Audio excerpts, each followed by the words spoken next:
I mean, I gotta tell you, action picture, but it's like Total Recall stands as one of the most explosive sci-fi action films of the early 1990s, a masterpiece of spectacle and violence that cemented Arnold Schwarzenegger's reign as Hollywood's ultimate action hero. But beneath its blood-soaked surface lies a labyrinth of hidden meanings, creative battles, and philosophical depth that most viewers never fully comprehend. What if I told you that this iconic film nearly fell apart multiple times during its tortured development? What if the version you know almost starred an entirely different lead actor with a completely different visual aesthetic? What if the film's most memorable moments weren't just designed for shock value, but contained sophisticated visual cues that completely transform how you understand the story? Let's pull back the curtain on one of Hollywood's most misunderstood masterpieces. Let's venture beyond the explosions and one-liners to discover the film that was hiding in plain sight all along. This is the story behind Total Recall that reveals what most fans never figured out: the creative decisions, philosophical depths, and bitter production battles that forever changed how sci-fi action could be crafted. At its core, Total Recall presents viewers with an audacious proposition: a mind-bending narrative that deliberately blurs the line between reality and fantasy, until neither the protagonist nor the audience can definitively separate truth from illusion. This ambiguity wasn't just a clever marketing hook. It represented one of the most sophisticated philosophical experiments ever attempted in a mainstream blockbuster. What most casual viewers miss is that Total Recall operates simultaneously on three distinct interpretive levels. First, as a straightforward action adventure where Quaid really is a secret agent whose memories were erased. Second, as the elaborate fantasy of a construction worker who never leaves the recall chair.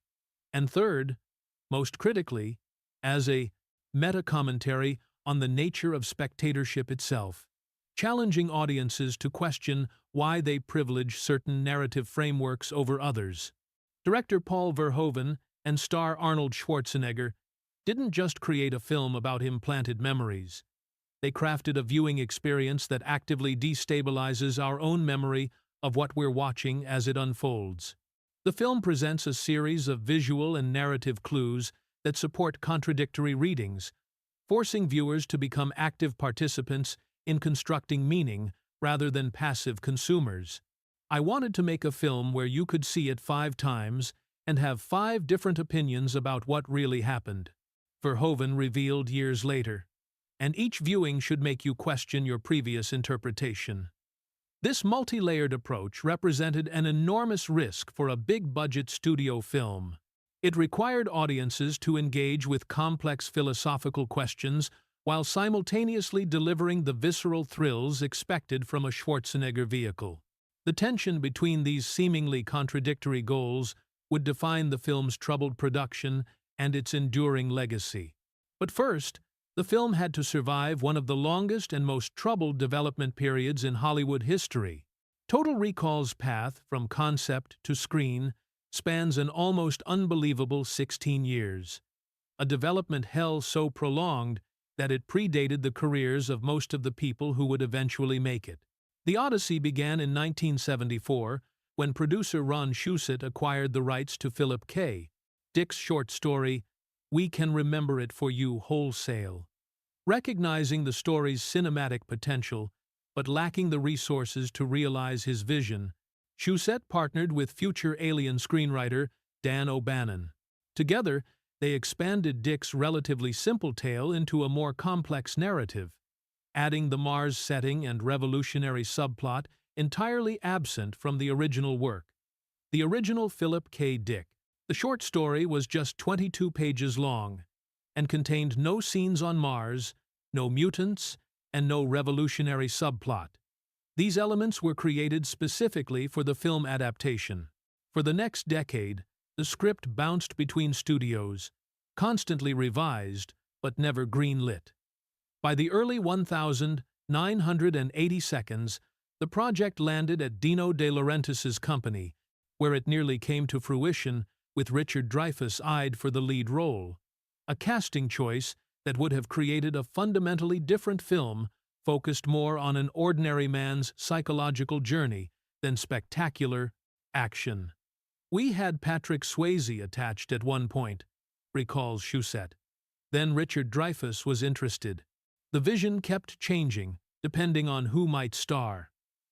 When De Laurentiis's production company faced financial difficulties following the commercial failure of Dune, the rights reverted back to Shusett, who then partnered with Carolco Pictures, the ambitious independent studio that had found success with the Rambo franchise. It was Carolco co-founder Mario Kassar who made the pivotal decision to pursue Arnold Schwarzenegger for the lead. This casting choice fundamentally transformed the project. The script, which had been conceived for an everyman protagonist, would need substantial revision to accommodate Schwarzenegger's larger-than-life persona, and yet, paradoxically, this seeming mismatch between star and material would ultimately become one of the film's greatest strengths. But the true turning point came when Arnold Schwarzenegger exercised his considerable industry influence to bring in a director whose sensibilities would elevate the material far beyond typical action fare. When Arnold Schwarzenegger signed on to star in Total Recall, the project was initially set to be directed by David Cronenberg, whose disturbing body horror aesthetics in films like The Fly and Videodrome made him seem like a perfect fit. However, fundamental creative differences quickly emerged. Cronenberg's vision hewed closer to Philip K. Dick's more cerebral, inward-looking original story. "I worked on it for a year and did about 12 drafts," Cronenberg later revealed. "Eventually, we reached a point where the producer said, 'You know what you've done? You've done the Philip K. Dick version.' I said, 'Isn't that what we're supposed to be doing?' He said, 'No, we want to do Raiders of the Lost Ark, Go to Mars.'" This creative impasse led to Cronenberg's departure, leaving the production temporarily rudderless. It was Schwarzenegger himself who championed Dutch filmmaker Paul Verhoeven for the director's chair after being impressed by his work on RoboCop. This decision would prove pivotal, as Verhoeven brought a unique sensibility that somehow managed to satisfy both commercial and artistic imperatives. "I saw in Verhoeven someone who could deliver the big action sequences the studio wanted, but who also understood the deeper themes," Schwarzenegger later explained. "He doesn't just blow things up, he makes you think about why things are blowing up." What most viewers don't realize is that Verhoeven's European art film background informed every aspect of Total Recall's production. His formal training in mathematics and physics at Leiden University gave him a sophisticated understanding of how to construct visual paradoxes. His experiences growing up in Nazi-occupied Netherlands during World War II informed the film's portrayal of fascist authority and resistance, and his previous collaborations with cinematographer Joost Vacano on films like Soldier of Orange had developed a visual language perfectly suited to Total Recall's reality-bending narrative. Verhoeven approached the material with deadly seriousness, constructing a detailed 50-page analysis of the script that mapped out the film's numerous reality cues and philosophical underpinnings. For a director often dismissed as merely provocative, this level of intellectual engagement revealed his true intentions: to smuggle art-house complexity into a commercial blockbuster. The partnership between Schwarzenegger and Verhoeven represented an unlikely but inspired pairing. The ultimate physical specimen of 1980s action cinema, collaborating with a cerebral European filmmaker known for subversive social commentary. Their creative tension would produce a film unlike anything Hollywood had seen before. But bringing Verhoeven's ambitious vision to life would require overcoming technical challenges that pushed the boundaries of what was possible in pre-digital filmmaking. Total Recall's $65 million budget made it the most expensive film ever produced at the time of its release. Yet even this unprecedented financial commitment proved barely sufficient for the massive technical challenges the production faced. The film's 5-month shooting schedule quickly spiraled as the complexity of realizing Verhoeven's vision became apparent. The The director's meticulous approach required multiple takes of even the most physically demanding sequences, pushing cast and crew to their limits. Arnold was doing 10, 12 takes of action scenes that would have killed a normal human being, recalls Michael Ironside, who played the villainous Richter. The man's endurance was otherworldly. There were days when I thought, this is it. This is how Schwarzenegger dies. But he just kept going. The Mars sequences presented particular challenges. Shot primarily in Mexico City's Churubusco studios, the production team constructed massive sets depicting the Martian colony. The extreme heat inside the enclosed sound stages routinely exceeded 100 degrees, with actors in heavy prosthetics suffering the worst effects. The mutant makeups took 5 to 6 hours to apply and could only be worn for limited periods before they became unbearable, explained special effects supervisor Rob Botton. We had medical personnel standing by because people were literally passing out in those conditions. Actor Marshall Bell, who played the mutant resistance leader Kuato growing from George's stomach, endured up to 8 hours of makeup application daily and could only film for 3-hour stretches before the prosthetics became too uncomfortable to bear. The infamous decompression sequence, where characters are exposed to the Martian atmosphere, required particularly inventive problem-solving. Achieving the bulging eye effects for Schwarzenegger and others involved custom contact lenses connected to tiny air tubes that could inflate portions of the lens. The pain was so intense that these shots could only be filmed for seconds at a time. My eyes felt like they were on fire, Schwarzenegger later recalled. But Verhoeven kept saying, "One more take, Arnold. Just one more." His pursuit of perfection was relentless. The production was further complicated by the director's tumultuous relationship with the studio. Verhoeven's cut of the film initially received an X rating from the MPAA due to its extreme violence, requiring extensive negotiations and edits to secure the commercially necessary rating. 13 separate cuts were submitted before the film was approved for release. But beyond these physical and logistical challenges lay a more fundamental creative struggle: how to balance the film's complex philosophical underpinnings with the commercial expectations for an Arnold Schwarzenegger action vehicle. When Total Recall hit theaters in 1990s, critics and audiences alike fixated on its groundbreaking special effects, extreme violence, and spectacular action sequences. What almost everyone missed was the surprising subtlety and complexity of Arnold Schwarzenegger's performance, arguably the most sophisticated acting work of his career. Most viewers had been conditioned by Schwarzenegger's previous roles to expect a one-dimensional action hero spouting memorable one-liners while dispatching enemies. Total Recall certainly delivered those expected elements, but beneath them lay a carefully calibrated performance that operated on multiple levels simultaneously. What makes Schwarzenegger's work in Total Recall so remarkable is how he modulates his performance to support the film's central ambiguity about what is real and what is fantasy. Close analysis reveals that Schwarzenegger plays Quaid, divided by Hauser, as two distinct characters with subtle but consistent differences in vocal inflection, posture, and emotional register. "I approached Quaid and Hauser as completely different people," Schwarzenegger revealed in a later interview. "Quaid has this innocence and vulnerability, while Hauser is calculating and confident. The challenge was switching between them while maintaining the ambiguity about which one is the real identity." Watch closely during the scene where Quaid views Hauser's video message to himself.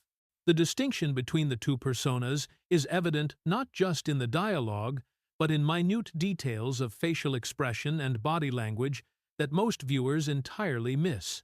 Equally overlooked is how Schwarzenegger modulates his trademark physicality throughout the film. As Quaid discovers his hidden abilities, Schwarzenegger subtly transforms his movements, beginning with the somewhat stiff, hesitant quality of a construction worker and gradually incorporating the fluid, confident movements of a trained operative. "We worked extensively on how the character's physicality would evolve," explained the film's stunt coordinator. "Arnold has this incredible body awareness and control. He could actually make it look like his body was remembering skills that his mind didn't know he had." Perhaps most impressive is Schwarzenegger's ability to convey genuine existential terror. Moments of profound vulnerability rarely seen in action stars of the era. The scene where Quaid discovers the implanted tracking device in his skull reveals a man confronting the possibility that his entire identity is a fabrication. The panic and disorientation Schwarzenegger conveys feels authentically human rather than heroic. Sharon Stone, who played Quaid's wife Laurie, later admitted, "Working with Arnold was a revelation. Everyone thinks of him as this action machine, but he approached scenes with real emotional intelligence. The way he portrayed Quaid's identity crisis had genuine psychological depth." This performance represented a significant artistic risk for Schwarzenegger, who was at the height of his commercial power, and could have easily delivered another straightforward action hero. Instead, he embraced the material's complexity and delivered work that substantively engaged with the film's philosophical questions.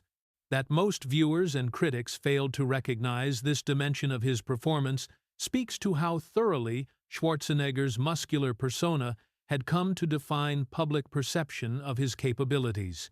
Paul Verhoeven didn't just tell the story of Total Recall through dialogue and plot. He embedded a sophisticated visual language throughout the film that provides crucial clues about reality versus fantasy. Most viewers completely miss this meticulously constructed system of visual cues. The most significant element of this hidden language is Verhoeven's deliberate use of color to signal different reality states. Pay close attention to the lighting schemes throughout the film.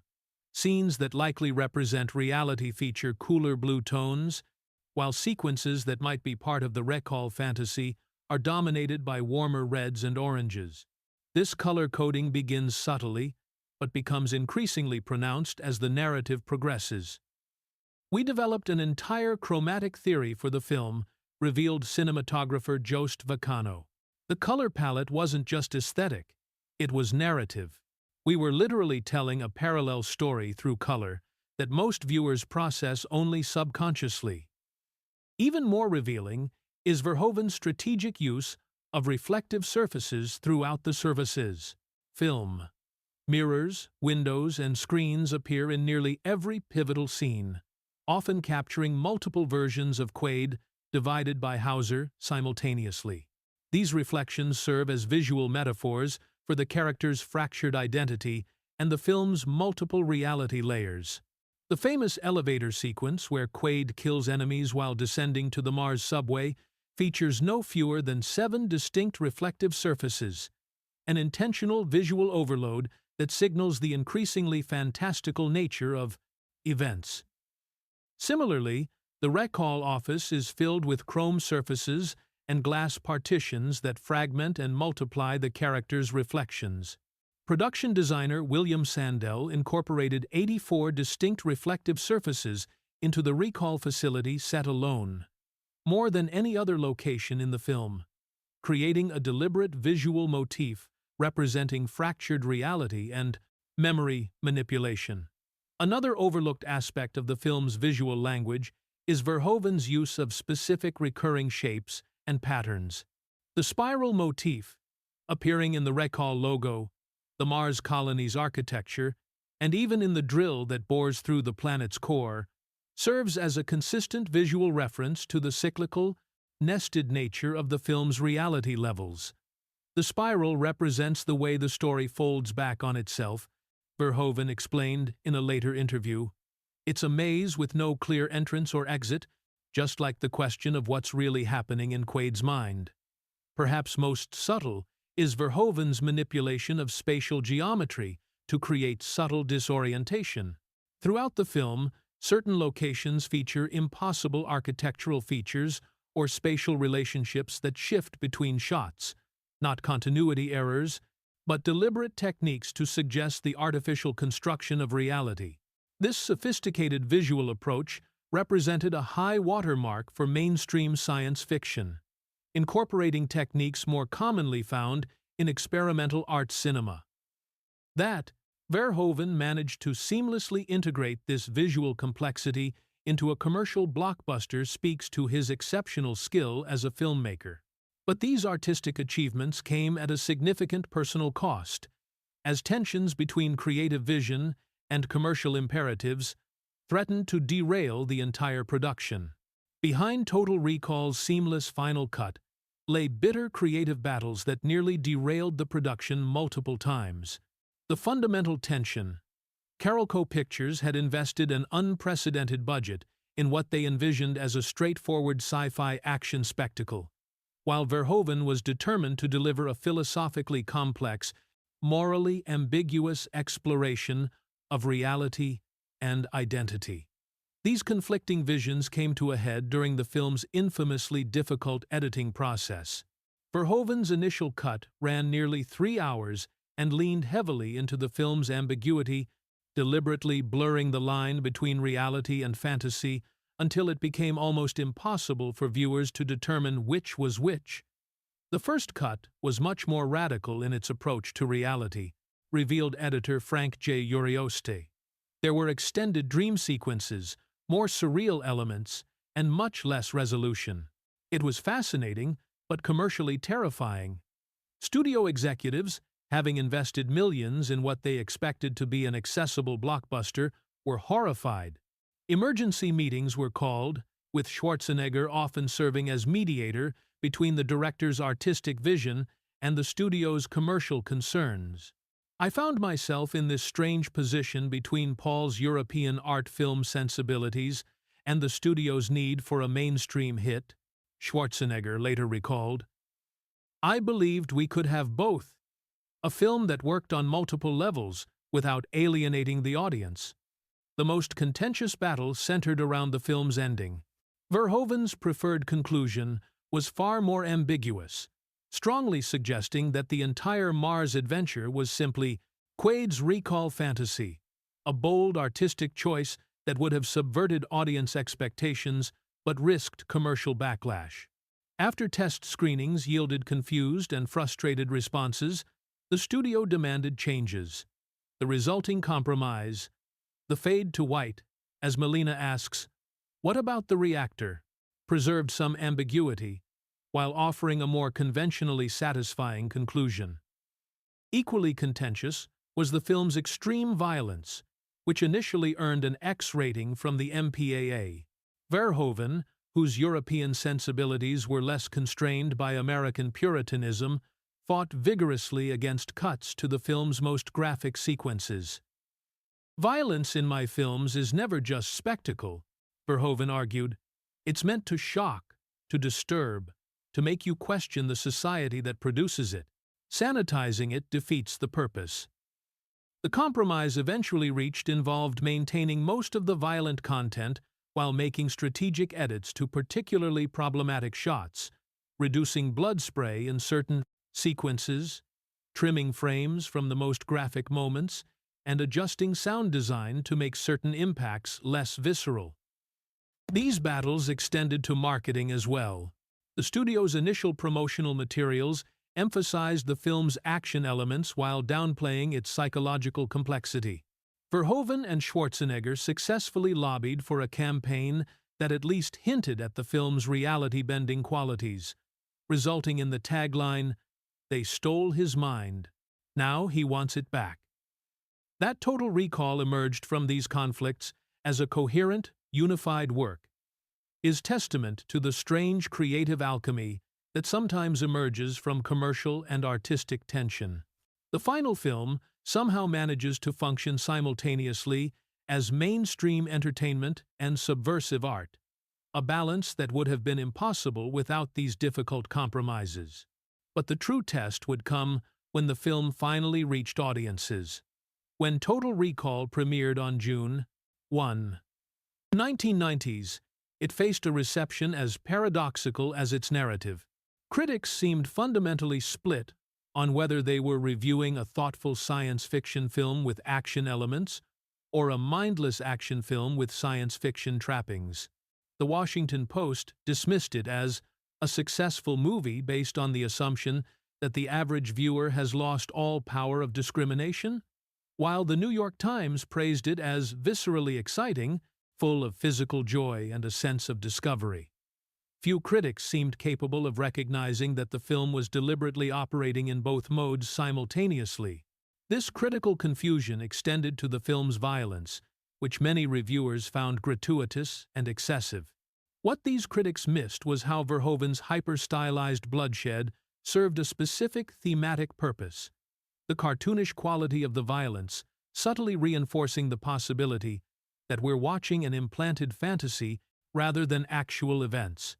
"I was deliberately pushing the violence into the realm of the absurd," Verhoeven later explained. "If it feels too extreme to be real, that's exactly the point. Maybe it isn't real." Audiences, however, embraced the film more wholeheartedly.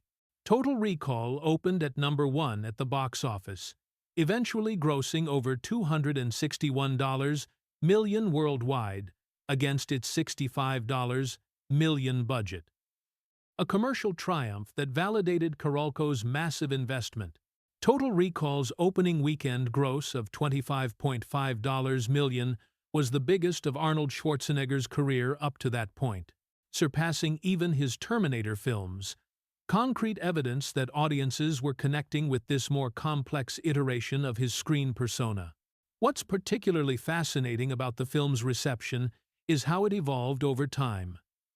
Initial reviews focused primarily on the spectacle, the violence, and Schwarzenegger's star power.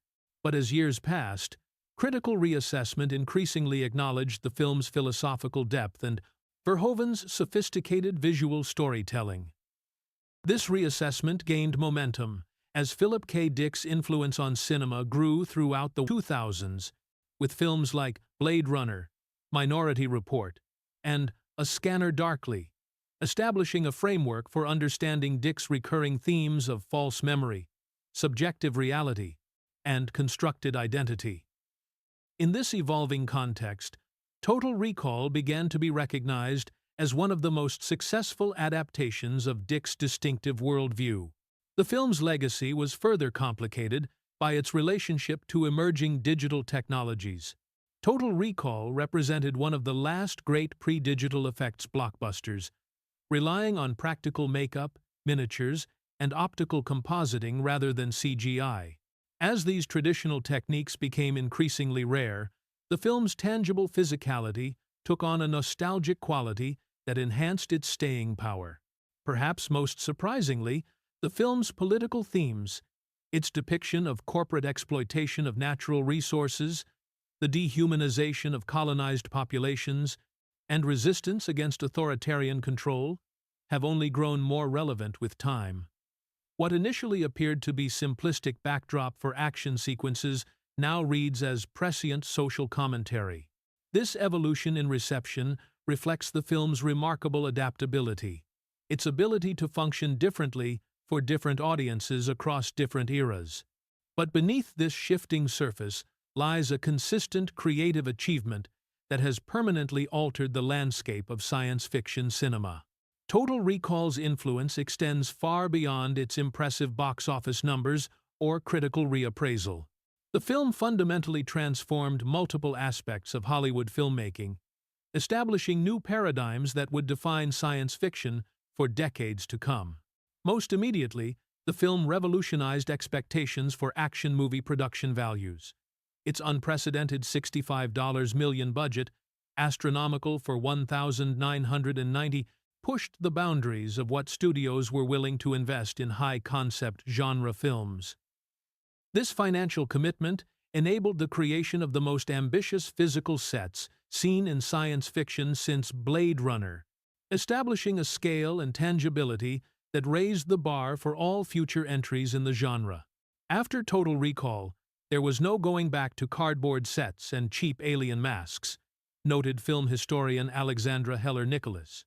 It demonstrated that audiences would respond to science fiction that took its world-building seriously investing in physical environments that felt authentically lived in rather than merely functional backdrops for action.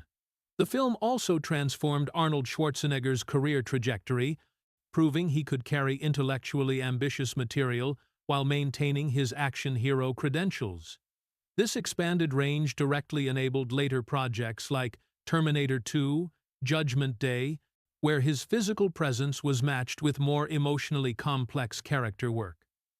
Total Recall showed me I could take bigger risks with my choices. Schwarzenegger later reflected. It gave me the confidence to push for more layered roles that challenged audiences' expectations. Perhaps most significantly, the film established a new template for adapting Philip K. Dick's work to the screen. By successfully translating Dick's reality-bending themes and paranoid atmosphere into a commercially viable format, it paved the way for later adaptations like Minority Report, A Scanner Darkly, and The Adjustment Bureau. Total Recall demonstrated that Dick's complex ideas about identity and the reality could be made accessible without being fatally simplified. The film's influence extended to visual aesthetics as well.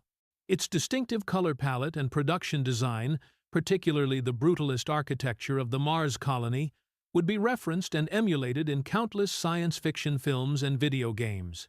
The lived-in, multicultural future it depicted offered a grittier alternative to both the sterile whiteness of 2001, A Space Odyssey, and the glossy corporatism of Blade Runner. Total Recall's seamless integration of practical special effects, from Rob Bottin's groundbreaking creature designs to miniature work and early motion control techniques, represents a high watermark for pre-digital filmmaking. As CGI began to dominate in subsequent years, Verhoeven's film stood as powerful evidence of what could be achieved through physical craftsmanship. The film's storytelling approach, its deliberate ambiguity, and resistance to definitive interpretation, influenced a generation of filmmakers to embrace similar complexity.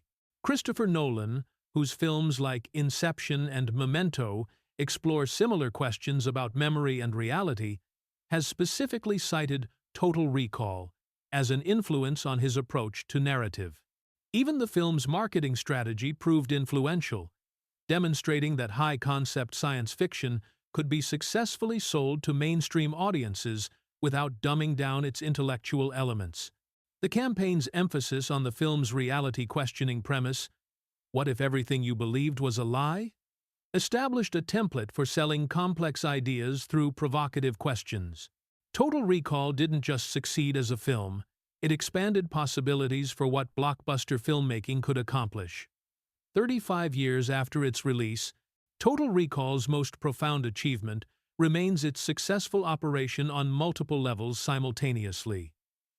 A commercial blockbuster that satisfies as pure entertainment while rewarding deeper engagement with its philosophical questions. This multi-layered quality explains why the film continues to inspire debate and analysis decades later. At its most accessible level, Total Recall delivers everything audiences expect from an Arnold Schwarzenegger action vehicle: spectacular set pieces, memorable one-liners, and visceral thrills. This surface-level reading, where Quaid really is a secret agent whose memories were erased, provides complete narrative satisfaction for viewers seeking straightforward entertainment. Dig one layer deeper, and the film functions as a sophisticated meditation on identity and memory. If we interpret the Mars sequence as Quaid's recall fantasy, the film becomes about a man who chooses an imagined heroic identity over a morally compromised reality. This reading transforms the violence and spectacle into expressions of Quaid's psychological needs rather than literal events. But the film's most profound layer, the one most viewers miss entirely, is its function as a meta-commentary on storytelling itself. By refusing to definitively answer whether the events are real or fantasy, Verhoeven forces viewers to confront uncomfortable questions about why we privilege certain interpretations of narrative over others.